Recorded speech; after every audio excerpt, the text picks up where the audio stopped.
রেখে যায় বেহেতা ভরা আঁখি গোয়া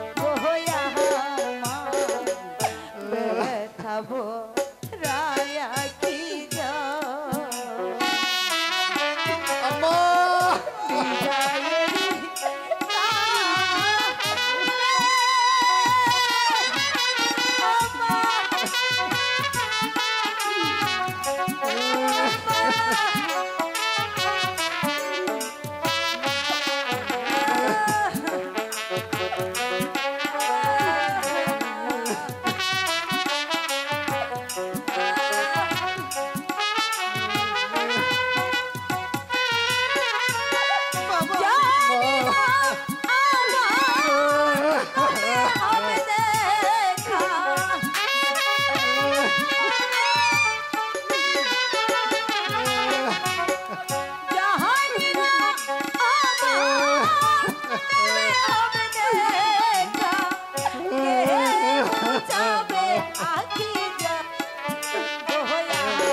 আমার আনোয়ারকে তোমার হাতে তুলে দিলাম।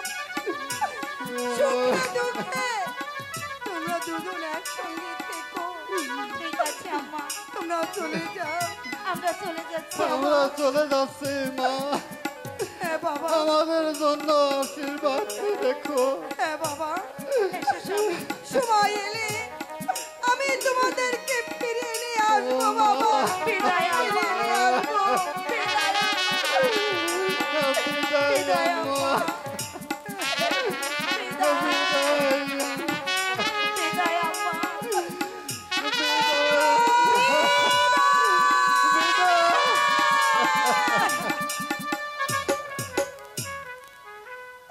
ও খুদা, এই নির্মম ভাগ্যের পরিহাসে আজ পুত্র আর পুত্রবধূকে বনবাসে পাঠাই দিলাম। বনে চলে যেতে হলো। খুদা, তুমি ওদেরকে দেখে রেখো। খুদা, তুমি ওদেরকে দেখে রেখো, ভালো রেখো, ভালো রেখো।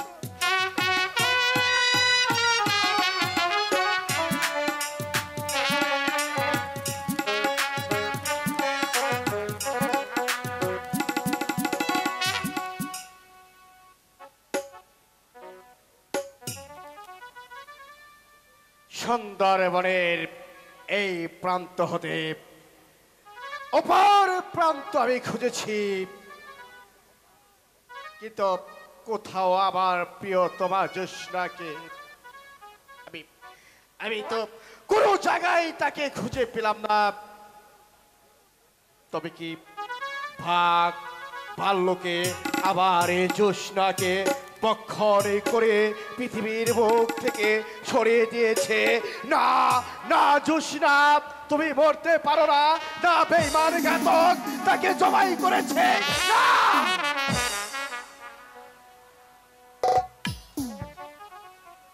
তা না হলে আমার প্রাণ প্রিয়তমা জ্যোৎস্না গেল কোথায়? যদি তাই হয়, হ্যাঁ, আমিও তাদের পিছু নিয়েছি। হ্যাঁ, তাদের পিছু আমি নিয়েছি, তবে আমি এই পোশাকে নয়।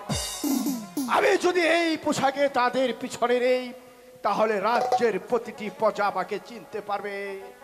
উজিরে মুরাদ খাঁর ছেলে আমি মুবারক হোসেন। তাই এই পোশাক পরিধান করে প্রয়োজন হলে আমি নাপিতের পোশাক ব্যবহার করে আমি আমার জ্যোৎস্নাকে খুঁজে বের করব।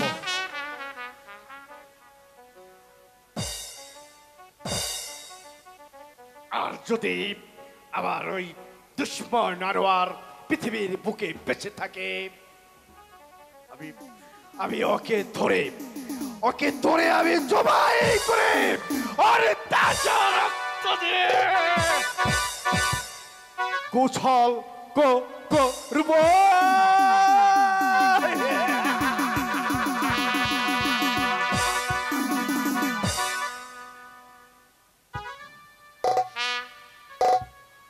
জ্যোৎস্না জ্যোৎস্না জ্যোৎস্না জ্যোৎস্না, তুমি কোথায়?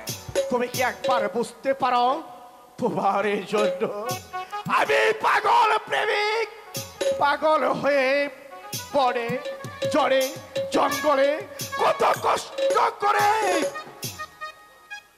খুঁজে বেরিয়েছি, তবু যে আমি তোমার দেখা পাচ্ছি না।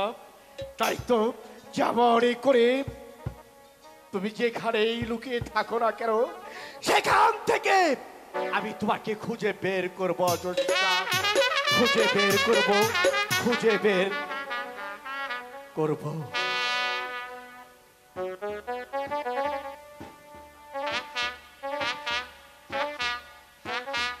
জ্যোৎস্না,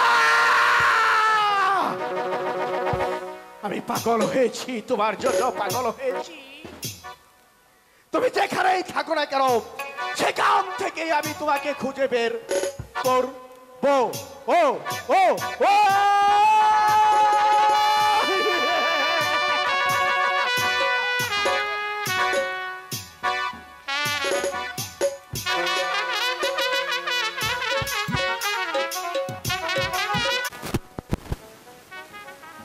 প্রিয়তম, এমনি করে জঙ্গলে ঘুরে বেড়াবো? চলো ওই লোকালয়ে গিয়ে দেখি কাজ করে জীবন নির্বাহ করি, তা না হলে যে না খেয়ে মরতে হবে।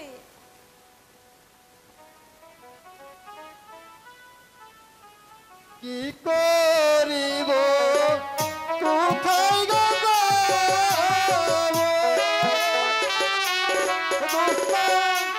ভবে তো না পাই গো। যেদিকে চাহাই সেদিকে তাকাই, সাগর যায় শুকাইয়া গো জোছনা। স্বামী সাগর যায় শুকাইয়া।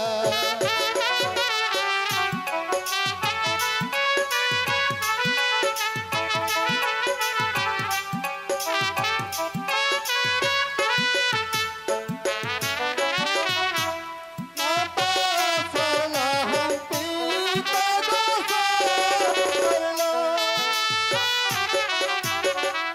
ওই আমি সালাম সিংহাসন। পিতা হয়ে দিল গো বিদায়, জনমেরি তরে গো জোছনা। জনমেরি তরে।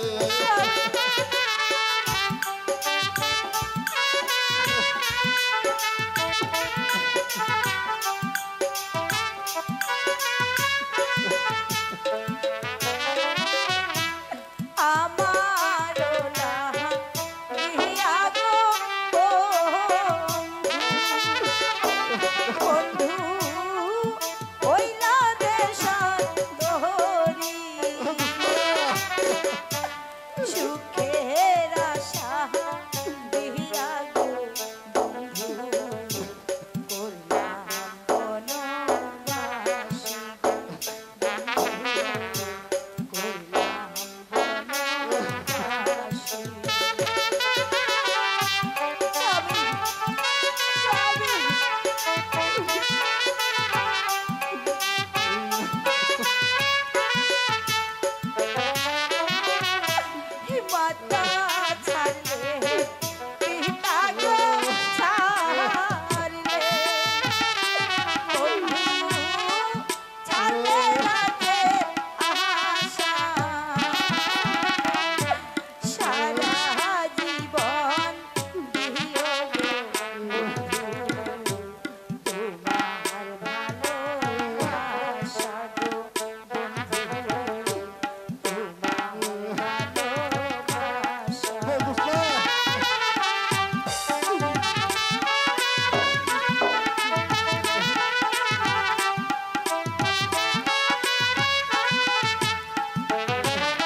জোৎস্না, প্রিয়তমা, চলো।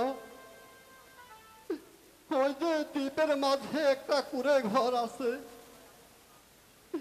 সেখানে আপাতত আশ্রয় নেই।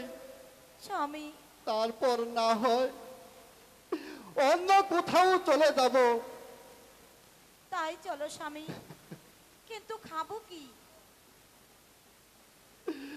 ওই যে পাশে বস্তি এলাকা দেখা যাচ্ছে, আজ না হয় কোনো প্রকার নদী হতে পানি খেয়ে জীবন নির্বাহ করব।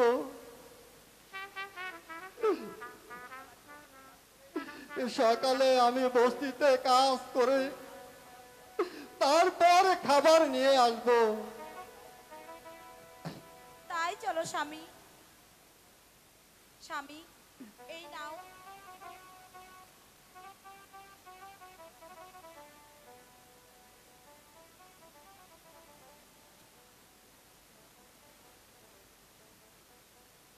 এই নাও স্বামী, আমার এই গলার হার ছাড়াটি বিক্রি করে কিছু খাবার নিয়ে এসো।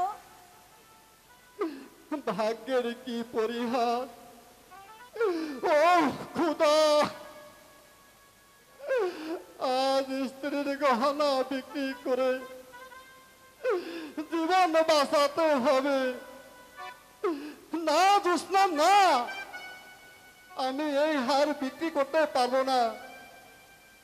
অবুঝ হইও না স্বামী, মানুষের চলার পথে অনেক বাধা বিপত্তি আসে, তাই বলে ভেঙে পড়তে নেই।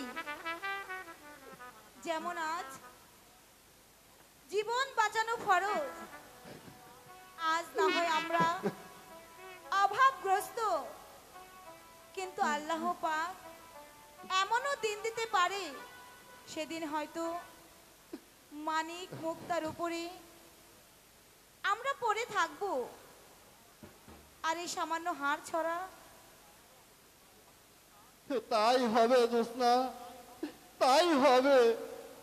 এসো, ওই কুঁড়ে ঘরটা ঠিক করে নেই, স্বামী, তারপর না হয় খাবার আনতে যাব। তাই করো স্বামী, চলো। চলো জোৎস্না, চলো।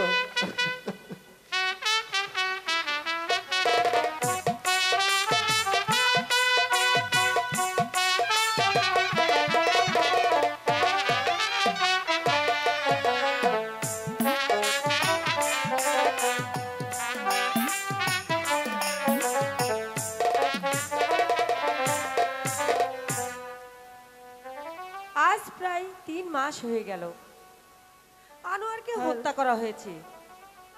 তবু তবু কেন আমি যে এখনো আনোয়ারকে ভুলতে পারছি না? তবে তবে কি আমার আনোয়ার মরেনি? যদি তাই হয়, তবে তবে আজ আমি আমি যাব আমার রাজকুমারের খোঁজে।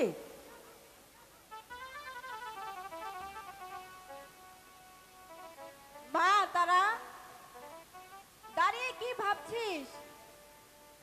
চল খেয়ে নিবি, তারপরে একটু ভ্রমণ করে আসবি। তোর মলিন মুখখানা দেখলে আমি যে অনেক ব্যথা পাই। আমার জন্য তুমি কিছু ভেবো না মা, আমি আমি তো অনেক বেশ আছি মা। যাও, তুমি আমার জন্য খাবার তৈরি করে দিও, আমি এক্ষুনি আসছি মা। ঠিক আছে।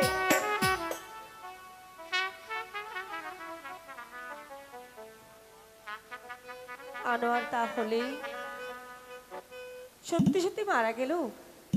ও খোদা, এখন এখন আমি কি করতে পারি? আনোয়ার আমাকে কথা দিয়ে কথা রাখেনি। ওই বেদর মেয়ে জ্যোৎস্নাকে ভালোবেসে প্রাণ হারিয়েছে। কোথায় কোথায় গেলে আমি পাবো আমার রাজকুমারকে? ও খোদা, তুমি তুমি আমাকে পথ বলে দাও খোদা। কোথায় গেলে আমি আমার রাজকুমারকে খুঁজে পাবো? আর আরো যখন মরেনি, আমার আমার মন বলছে আনোয়ার আনোয়ার অবশ্যই বেঁচে আছে। কোথায় কোথায় গেলে আমি আমার আনোয়ারকে পাই?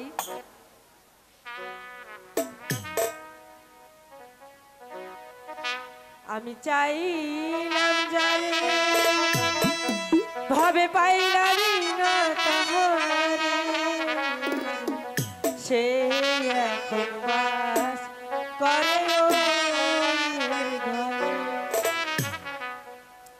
আমি চাইলাম জানে ভাবে পাইলাম না তাহারে, সে এখন বাস করে অন্যের ঘরে।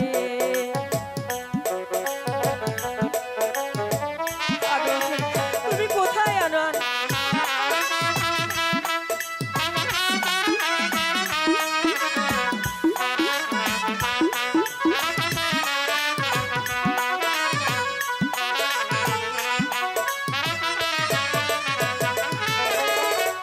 আশা ছিল প্রাণ বন্ধুরে রাখিব এই বুকে, বন্ধু আরে লইয়া আমি থাকিব সুখে।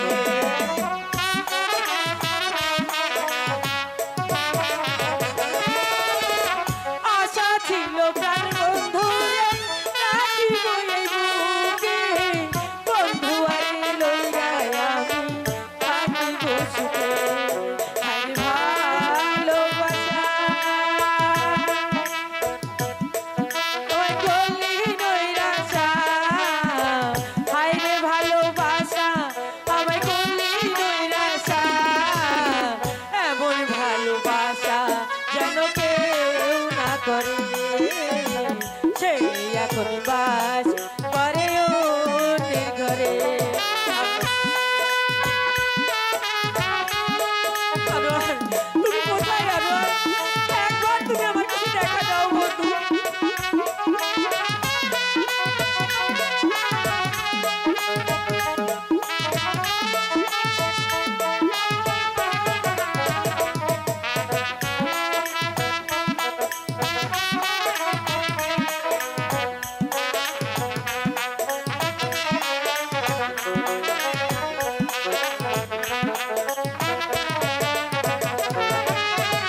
জীবন দিয়া যারে আমি বেসেছিলাম ভালো, সেই আমার এই ভুল বুঝিয়া দূরে সরে গেল।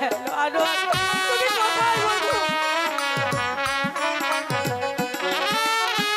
জীবন দিয়া যারে আমি বেসেছিলাম ভালো, সেই আমার এই ভুল বুঝিয়া দূরে চলে গেল। আমার কপালে নাই সুখ,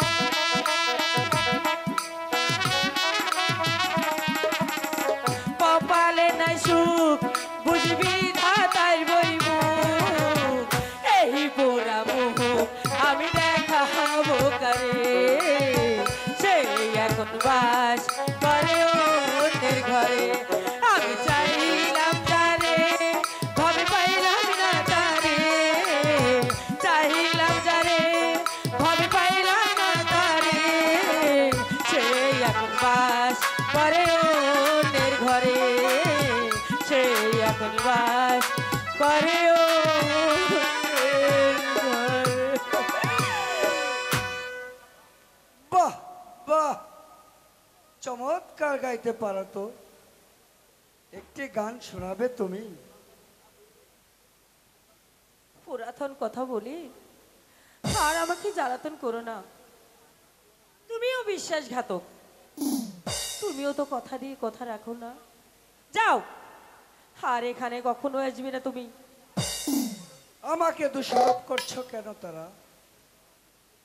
আমিও তো তোমাকে সত্যিকারে ভালোবেসেছিলাম।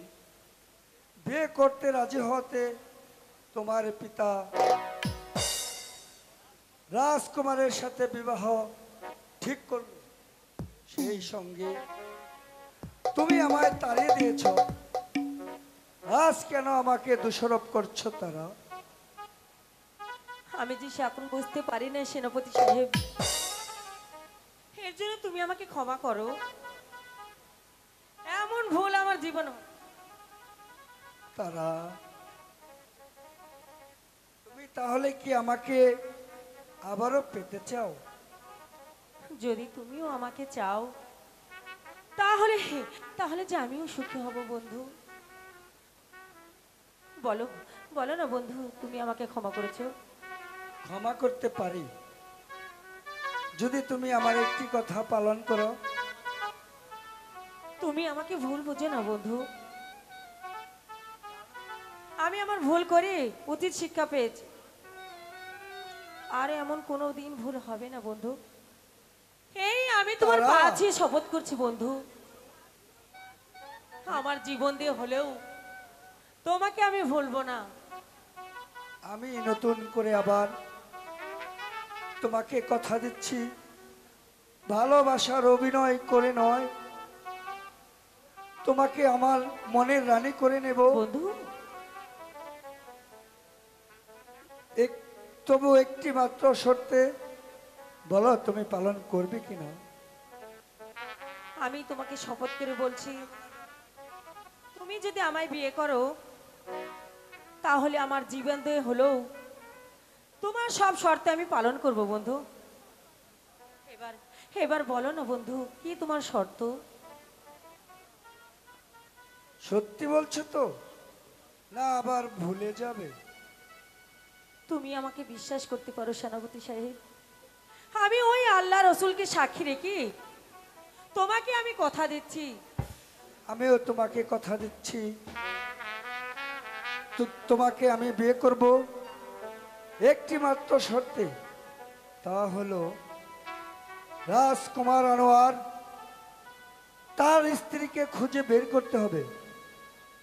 রাজকুমার তো মারা গেছে, আর তার স্ত্রীকে ওই সুন্দরবনে অরণ্যে যে বনবাস দেওয়া হয়েছে। রাজকুমার মরে নেই, তারা বলছো কি তুমি রাজকুমার তারা- মরেনি? জ্যোৎস্নাকে নিয়ে রাজকুমার আনোয়ার এই রাজ্য ছেড়ে চলে গেছে। তারা এখন বনবাসে। তুমি তাকে খুঁজে যেদিন যদি নিয়ে আসতে পারো, সেদিন তোমার সঙ্গে আমার বিয়ে হবে। বন্ধু, আমি একজন মেয়ে হয়ে কি করে এই দেশ দেশান্তরে ঘুরে বেড়াই বন্ধু, তুমিও আমার সঙ্গে চলো বন্ধু। তা হয় না তারা, আমি গেলে রাজ্যের মাঝে মারামারি কাটাকাটি লেগে যাবে।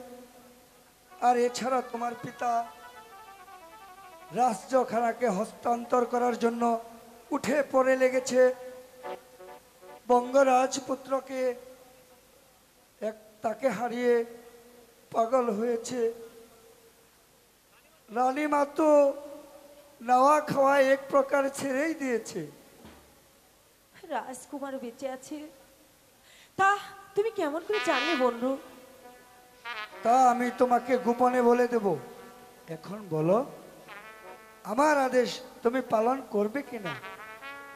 আমি যখন কথা তোমাকে দিয়েছি, তোমার জন্য আমার প্রাণ দিয়েও দিব। কোনো কিন্তু নয়, তোমাকে আমি এমন ভাবে সাজিয়ে দেব তা কেউ টেরও পাবে না। কি কি সেই পোশাক বন্ধু? পুরুষের পোশাক পরে দেব। এছাড়া তুমি সুন্দরবনে এক নিকটতম জমিদার বাড়িতে আশ্রয় নেবে। জমিদারের নাম হলো মজিবর, সে আমার মামা হয়। তাদের কোনো ছেলে মেয়ে নেই। আমি একটা পত্র লিখে দেব, তাহলে তারা তোমাকে সমদরের সহিত গ্রহণ করিবে। আর তুমি সুযোগ পেলে আনোয়ার ও জ্যোৎস্নার খোঁজ নিয়ে সর্বদিক থেকে সাহায্য করবে। তারা যদি আমার পরিচয় চায়, তাহলে তুমি নকল পরিচয় দেবে এবং আমাকে গোপনে খোঁজ খবর দেবে। আমি রাজ্যের সব কিছু ঠিক করব। রাজকুমার ও তার স্ত্রীকে নিয়ে আমি এখানে আসব। অতি অতি চমৎকার বন্ধু তোমার বুদ্ধি। চলো চলো বন্ধু, এখনই আমাকে সাজিয়ে দাও। তাই দিচ্ছি, চলো বন্ধু। তাই চলো বন্ধু।